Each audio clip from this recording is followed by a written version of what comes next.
Hello, everybody. My name is Jim Farmer. I'm on the board of GALECA, the Society of LGBTQ Entertainment Critics. I'm very excited that we have um, the director, writer, and creator of Noah's Ark and the two stars, Darryl Stevens and Jensen Atwood. We're going to ask them some questions. Thank you for joining us, Juan Michael. Do you want to lead in with our first question and introduce yourself? Sure. Hi, everyone. I'm Juan Michael Porter II. A lot of you may know me for my work in HIV and culture advocacy. And I'm super excited to be here because I've been watching this show since I was a grown-ass man who thought that he had it all figured out, but who was actually shown like how to live and love and laugh and fail and cry. And I think that there is an actual question in that for you all. What does it feel like to see this show that it's actually continuing to go and to know that the audience has continued to want to see ourselves on screen through your story? That feels like a Patrick question. Does it? I thought it was a Daryl question. All right. I'll tell you what I feel. Since this show dropped 20 years ago, we've heard from people who have been starving to see themselves. They've been um in desperate need of some sort of representation, some picture of themselves to look at and say, hey, that's me. They're going through what I'm going through. And as many people want to downplay the importance of diversity, equity, and inclusion, it really makes a difference to see yourself on screen and see folks who look like you experiencing the things you go through because it affirms that your existence matters and that your story deserves to be told. And we hear from those people every single day. And it has not stopped. The show was literally dropped 20 years ago, and we still hear from people who are finding the show anew and are moved to see these representations happening on the screen in front of them. So I think it's incredible. It's incredibly fortifying and galvanizing, and just makes you feel like what we did has made a difference, and an amazing feeling. When did you all realize that this was really going to happen this time? About 3 weeks ago, when they told us the movie was coming out. No, I'm kidding. I kind of mentioned this earlier before we started taping, but um, we shot it a while ago, and when it didn't come out the following year, my first thought was, oh, maybe it's not going to happen. We've seen things like Batgirl be shot and filmed and canned, and just no one ever saw it. So my fear was that no matter how good or fun the movie was, there would be pushback. We're living under a very different administration than we were 15 minutes ago, 6 months ago, 7 months ago. But it felt like maybe the powers that be have come down and shut down anything that looks like us as unsuitable for television. So that was quite honestly one of my thoughts. And I was relieved to hear we actually had a release date and that it was happening 20 years after the show first dropped on Logo and during Pride Month, which is really exciting. Jensen, I'm wondering what it's like to step back into these roles. Like, has your thought process changed at all of how you approach it, or were you like, oh, I know this, it's a glove? No, I wish it was that easy. I mean, there's been a lot of projects and auditions and life uh, between now and the last time we shot. So it's always kind of like a time machine, jumping back in. And, I had to look at the show to see who Wade was. I always rely on Patrick heavily, so yeah, it wasn't like, second nature until I got around the other guys. I mean, I feel like there's just a certain dynamic, when you're around certain people, whether it's your boss or it's your buddy at the car wash, you kind of fall into a certain space that you guys are used to. And so it wasn't easy, but once I got around the guys, it became like second nature again. Darryl and Jensen's, I watched this film a couple of weeks ago and I really enjoyed it. I'm so glad it's this is back. But can you talk a little bit about what knowing what they're going through, especially as you are trying to be parents and juggle your own careers. Yeah, I think that I can speak to my own life. When you have two folks with careers and you decide to have kids, one of you is going to have to pull back a little bit on your career to focus on the very real job of child rearing. And what this movie is about, where they are in their lives right now, is figuring out which one of us is going to be responsible for raising these kids. And at the beginning of this chapter in their story, it's understood that Noah has decided to take on the role of the primary child rearer. And then Noah is presented with an opportunity he cannot pass up in his career. And then it becomes, well, who's going to do this? And then we're also dealing with having two other people's children in our house, or two children that belong to other people in our house. And that sort of is a crash course in their own introduction to parenting, and yada yada yada. I mean, sort of from there, hijinks ensue.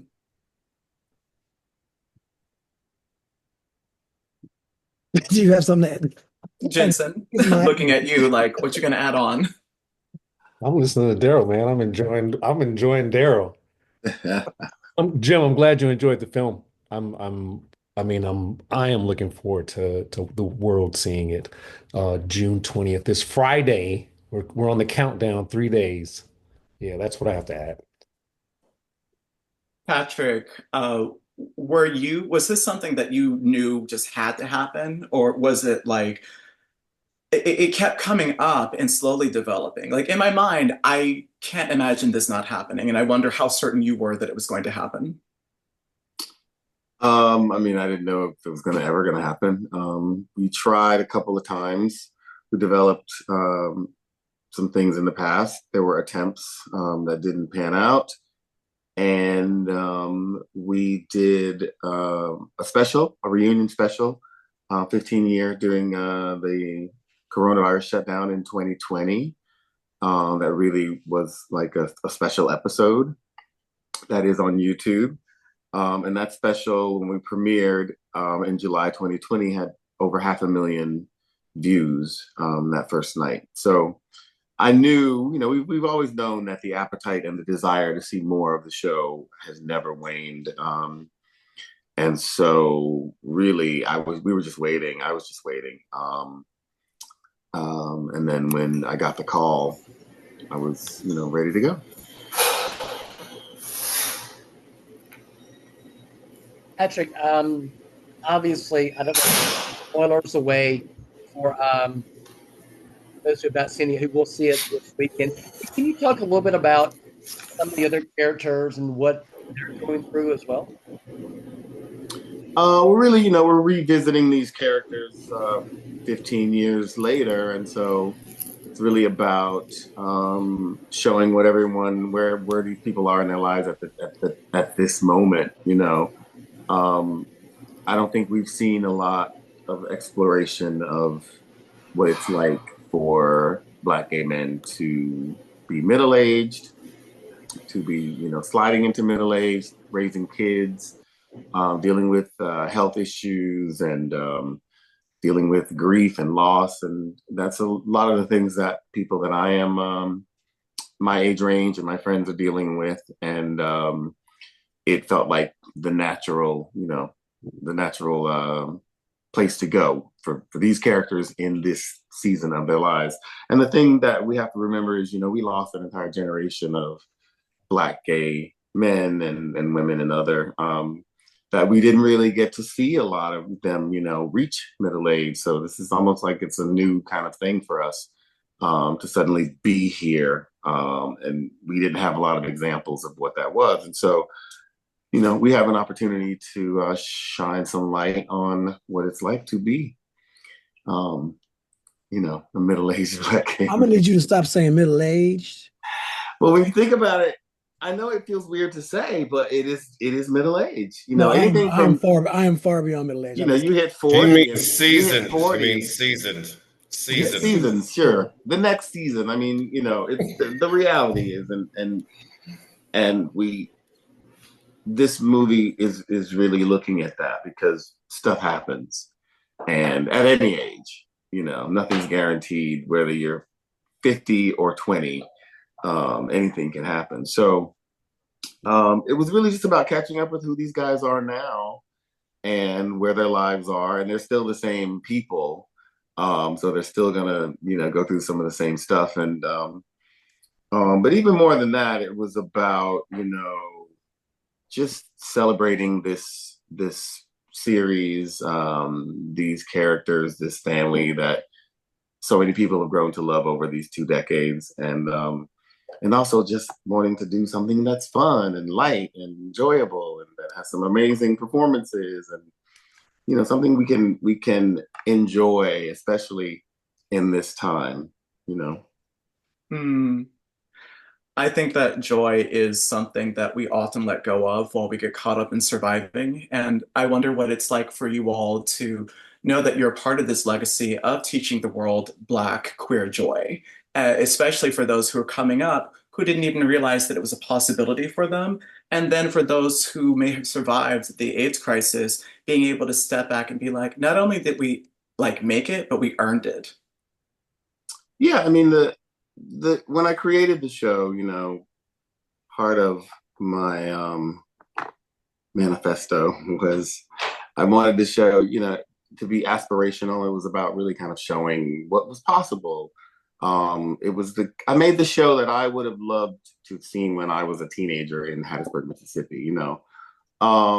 So it's really cool to have had this kind of effect on people, for people to still be kind of loving the show, and for so many people to have said that the show helped them. So many people tell us, "You raised me." Literally, they say, "You raised me. Your show raised me." It's flattering. It's frightening. It's cool. Yeah, I'm just Why excited that frightening? 20 years from now, people are still talking about this show. Like we will all be talking about the hot show of this season, this month, this spring, whatever. And then 12 months from now, we won't think about that show. We won't mention that show. We'll be on to the next. So it is incredible that people are still talking about and wanting more of Noah's Ark. And Juan Michael, I can just guess why frightening, because we don't know what the hell we're doing. We're just figuring this out ourselves, right? So to be the adults in the room is kind of terrifying sometimes, right? When you think, oh, you looking to me to tell you what to do? We're the example because you see in the first season, I mean, you've seen in all the previous incarnations of the show that these characters make mistakes and fall on their faces and have to pull themselves back together. And it's, we're all doing that in our lives too. So for people to say, you raised me, and you're like, wait, I'm barely raising myself. What do you mean? I think that's what the frightening, I'm just guessing for you. I'm putting words in your Absolutely. Absolutely. That part. I mean, we were making it, I wasn't really thinking about like, oh my God, we're gonna change the world. It was just like, we're making a show. I'm making a show. I just had a vision to get the show created. That was my only goal, to see it to fruition. Everything beyond that, I knew whatever would happen, it would unfold. I could not control that. So it was just about getting the show made. It was about creating this work of art. So He wanted the yeah. kids to gag. That was what he was always saying. I want the kids to gag. That was he was saying that back in the day. Like that was always the objective. It wasn't to change the world or to raise anybody else's babies. It was like, let's make the kids gag. And he ddid. Patrick, I interviewed you a couple of weeks ago, and we were talking about, obviously no spoilers on this, but I asked you then, and I must ask you now. Talk to me a little bit about having Jasmine Guy on this set, how special that was. Oh, it was amazing. It was incredible. I could not believe it, first of all, that we got her in the movie. But it was, yeah, it was like a dream. I mean, she's TV royalty. And we kind of forget, like being in America and the whole race thing. So we think of Jasmine is ours and everything. But I will tell you, when she was on that set, I have never seen the white male crew members fanning out over anybody. I've never seen them fanning out over anyone. And let me tell you, they were going crazy over Jasmine Guy. And it just reminded me, like, yeah, Different World was everyone watched that show. Everybody in America watched that show. So whether you were a little black boy or a little white boy or girl, you looked up to a character like, Whitley and Jasmine Guy, or you idolized her. Some of those, so many of those, even white guys were like, oh my God, I had your poster on my wall. It was really cool to see. And I was happy to see her get that kind of love and adoration also. And, she's a pro, so she's amazing in the movie. I feel that way about Tanya Pinkins whenever I rewatch the first movie and like kind of gag and fall over. I'm like, how did they get Tanya Pinkins in this movie? And like to see you continue that of like, oh, we're gonna continue to gag the kids and like give them what they want. Love that. I have a question just about when you think about the gulf after the show concluded the first time and in between, were you surprised at the silence of representation, or did you think like, oh, this is par for course of the way this industry works? I mean, it still amazes me that 20 years later, we haven't seen anything that kind of resembles a Noah's Ark. We certainly have had many gay shows, stories, characters, lots of, amazing gay characters of color who pop up here, but you may isolated, or you're the love interest of the white character, or, but never as the central, focus of a show. And I'm amazed that we still haven't had that. And we continue to have it, the white gays continue to have it. I mean, right now we've got uncomplicated, uncompensated, overcompensating. We've got, you know what I mean? Like we've got, and then we've had all these shows, these white shows have had reboots, Will and Grace, Sex and the City, L Word, Queer as Folk. I think L Word might be about to have another reboot. He's like, God damn, like, can we get one? Can we get one? But but hey, we're still here, so we're still doing it. And so hopefully when this movie comes out, and I mean, first of all, we know it's going to, it's going to kill the ratings. I mean, we already know, there's no doubt. So really the only question at that point is going to be, okay, well, what are you going to do now? And I'm going to be looking at Paramount Plus and Skydance, whoever it is, like, look, we've been doing this dance for 20 years and it's time to put a ring on it. Hello. I think we're winding down with our questions, but I did want to ask Jensen and Darryl. I mean, you've been playing these characters for so long, but what are the biggest changes in your characters over the years? Biggest changes over the years. I mean, I feel like the show is about the change. I feel like the show is about the growth and the development.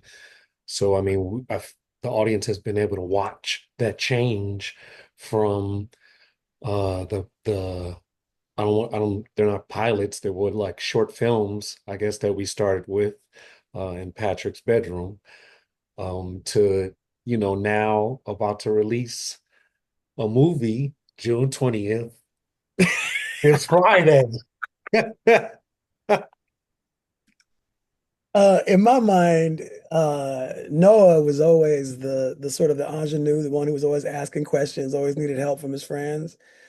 And I feel like at this point, Noah has figured a lot of his own stuff out. And he is not asking anybody's questions. He is making decisions and he is making things happen. And that's kind of an exciting arc for a character to have, that he is the one with like, who everyone has to come rescue at the beginning. And then now he's jumping in to help other folks and help them figure out what they need to do. And I think that's exciting because he's about to be a dad. And that's a lot of what being a dad is figuring out what the people around you need and how you're going to get that to them and provide that for them the most effectively. So That's the big change for Noah, as far as I can see. Okay. It's the glow up. Um, yeah. We had a question, I think, in our group chat, which I think would be actually a great question. What do you think Gen Z and younger viewers will think of the show now, considering they have so many examples on screen now as opposed to when the show first premiered? And I would just add that, like, I don't know that there are that many examples for the Black Gen Z and younger viewers. You all are still lit, but that's just me editorializing.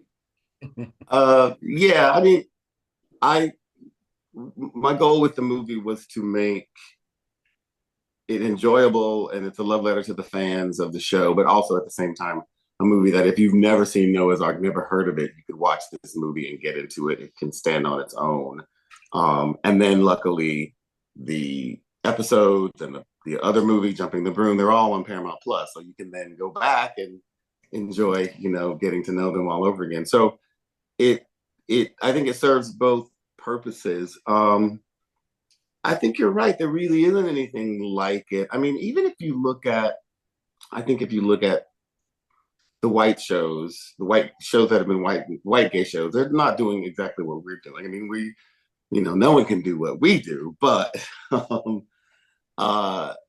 so I think they're going to love it because it kind of infuses all the things, you know what I mean? It's got, Drag Race is an international phenomenon, and we've got amazing drag performances in this film. We've got great music in the film. We've got romance. We've got pathos. We've got, it's all there, and we've got our special sauce, which again, because we're centering, Black queer characters, the special sauce is there. And, I really wanted this movie to be, it is like culturally deep and rich. So I really hope as people watch it, as they tend to do now, they start zooming in on the sets and re-watching things, and they start figuring out what this means and what that means. And there's so many cultural love letter, Easter egg type things throughout this movie that I look forward to the fans kind of enjoying and discovering and rediscovering, and it's going to be really cool to see. And we've got an amazing soundtrack from some really cool BIPOC queer musical artists, some that we know and love, and some new ones, Duran Bernard, Chris Collins, etc. There's so many, some great music that'll be out as well. So I'm really excited for everyone to get to see this, and I'm especially excited to see how it travels in this new environment. When this show premiered, obviously we didn't have social media and everything and all of this now. So I'm really, really excited to see how, this movie exists in this new world. And there's some new characters that are being introduced too that I think that the young folks will be able to connect with as well. Whenever I'm on the spot, I can't think of these guys' names, but please help me. Hood and Mariée. There it is. They're both brilliant women. Oh, Hood, yeah. Hood is amazing. Instagram, she has a huge Instagram following. She does these incredible restaurant reviews that you just have to see to believe. And she's quite a character herself. And so when I was looking for an actress to play this role, Darryl actually mentioned her and pointed her out to me. And we ended up casting her, in her first acting role. And she's on Instagram. Roll It Up K is her Instagram handle. And then we've got Mariée, who's a wonderful young transgender actress out of New York. Really excited to see what she does. We've got a young man, Jason, whose last name I can't think of. Yeah, Jason, who plays Two-Tone, the young rapper. So we're definitely bringing you some new stuff in there as well. Yeah, stuff to relate to. And a big shout out to Atlanta, where the film was filmed. So absolutely, it takes place in LA, though. Okay. So yes. All right. As always, Darryl Stevens keeps us centered. Don't get it twisted. Don't get it twisted. I want to note that one of the magical things about the film and about the series is that you introduced so much of the culture to different types of Black people, that we're not a monolith as Black queer people. And I'm so excited that this continues as part of the legacy of letting people know what's possible, not just in terms of relationship, but in the type of people they could be. So thank you again for holding it up for the culture. You're welcome. All right, so Noah's Ark, the movie, is on Paramount Plus, Showtime, June 20th. It's extraordinary. People are going to love it. Thank you all for making it. Thank you all for talking to us. Patrik-Ian Polk, Jensen, Atwood, Darryl Stevens, Juan Michael Porter, thank you so much for coming on. Tristan, good seeing you. Thank you all so much. I'm looking forward to everybody seeing this and loving it. Thank you. And the movie it actually will be on streaming midnight Thursday night, essentially, because midnight it goes on. And then it's on Showtime Network Friday night at 9 p.m. So make sure you watch it. If you don't have Paramount Plus, get a subscription. Let them know.